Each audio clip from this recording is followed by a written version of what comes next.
आजकल कैंसर तो ऐसे फैल रहा है जैसे जुकाम बुखार।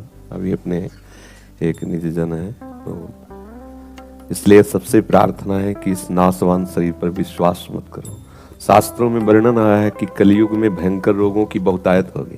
छोटे छोटे बच्चे जो अभी चलना भी नहीं सीखे, हाई शुगर, आदमी का जीवन अब कितना रह गया है, 60 70 80 वर्ष, उसमें भी कितने भयंकर रोग। अब मान लो कैंसर हो गया, एक बार दिमाग में डॉक्टर ने डाल दिया कि आपके कैंसर हो गया, अब क्या भजन साधन, वही एक चिंतन।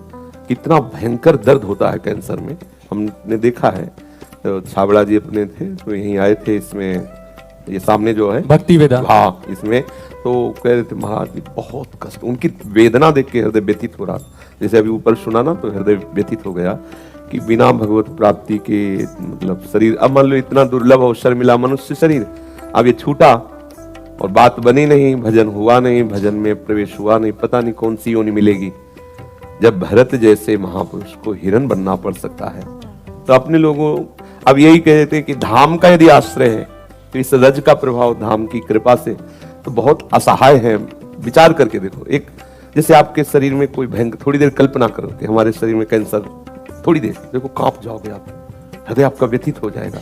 आगे की जो रोग के प्रभाव से आने वाली दुर्दशाएं हैं, उनका जब चिंतन को कांप जाते, अच्छे कांप जाते हैं। कितना दुखद है ये संसार, जहां हम सुख की कल्पना में, नाना प्रकार के भोगों के संग्रह में, हम धर्म की भी, भगवत शरणागति की भी कोई परवाह नहीं करते, मनमानी आचरण करते हैं।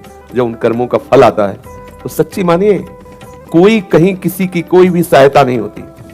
डॉक्टर दवा दे देता है, घर परिवार वाले पैसे लगा देंगे यदि है तो। ये हम इसलिए बता रहे हैं कि जो सभी आवाज सरनाई रखियो ताई प्राण की नहीं। भगवान करे तुम भयभीत होकर मेरी शरण में आ गए हो तो तुम्हें प्राणों से भी प्यार अधिक करेंगे। आ जाओ, भागो भागो, प्रभु की शरण में भागो। सच्ची मानो ये सब जो अंदर की हमारी बहिर्मुखता बेकूफी है कि हम भोगों को भोग लेंगे, हम सुखी हो जाएंगे, हम स्वस्थ हो जाएंगे, हम दवाइयां खा सकते हैं, हम ऐसा कर, ये सब केवल नाटक है माया का। प्रभु को पुकारो और इस जीवन में प्रभु मिल जाए, यही विश्राम। कितनी लंबी यात्रा है, कितनी योनियों को कष्ट दिया जाता है। हम नरक की बात नहीं कह रहे, यही देख लो, सुअर के पैर बांधकर नीचे आग जलाई जा रही, उसे भून रहे हैं। तुम्हें पता है इसका परिणाम क्या आएगा? वही तुम मनोगे वैसे। तो कितना भयंकर कष्ट है।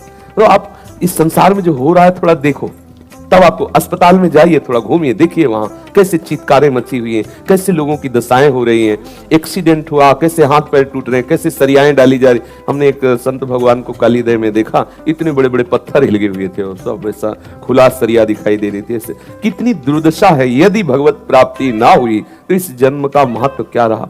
किस योनि में हम जाएंगे? कीड़ा बना दिए गए, कौन सी योनि? बड़ा भय, कभी कभी तो एकदम हृदय भयभीत हो जाता है। प्रभु कैसे कैसे बात बनेगी? ये चराचर जगत आपकी माया के द्वारा व्यथित हो रहा है। हे नाथ, नरसिंह जी से प्रहलाद जी व्यथित होकर यही कह रहे हैं, प्रभु मुझे नहीं चाहिए आपका परम पद, मैं इन जीवों की दुर्दशा देखकर नहीं रह सकता उस परम पद, आप सबका कल्याण कीजिए। तो बोले लिवा लो जो कल्याण चाहता है।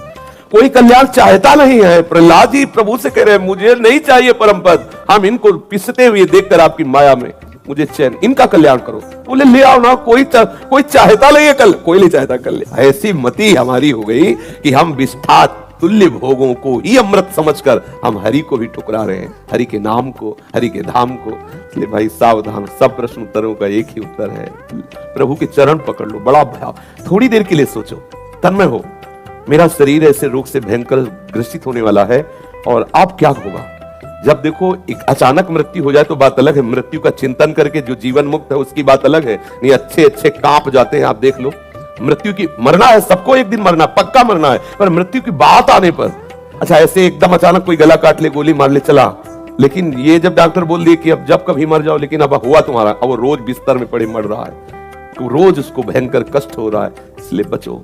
यावत स्वस्थमिदम गृहम कलेवरम यावत चतुरे जरा। प्यारे, जब तक तुम्हारा शरीर स्वस्थ है, हरि को पुकार लो नहीं। बेईमान मन बुद्धि ऐसे भजन नहीं करने दे रहे, फिर रोग की बात सुनकर भजन, उसी का चिंतन होगा, उसी का केवल चिंतन। बहुत बाजी हार जाओगे, बहुत हार। और कलयुग का प्रभाव, कैंसर कभी जिंदगी में सुनने को नहीं मिला पीछे। इसलिए कभी ये मत सोचो कि आप स्वस्थ हो, आप जो चाहो सो कर सकते हो, मनमानी आचरण कर सकते हो। एक एक कर्म लिखा जा रहा है। डरो, जब तुम्हारे हृदय में कभी पाप वासना पाप कराने के लिए जाए तो हरि की तरफ देखो कि इसका परिणाम बड़ा भयंकर हो। ना ना बाबा, हम ये थोड़ी जलन सह लेंगे लेकिन इसका परिणाम नहीं। बहुत सावधान रहो।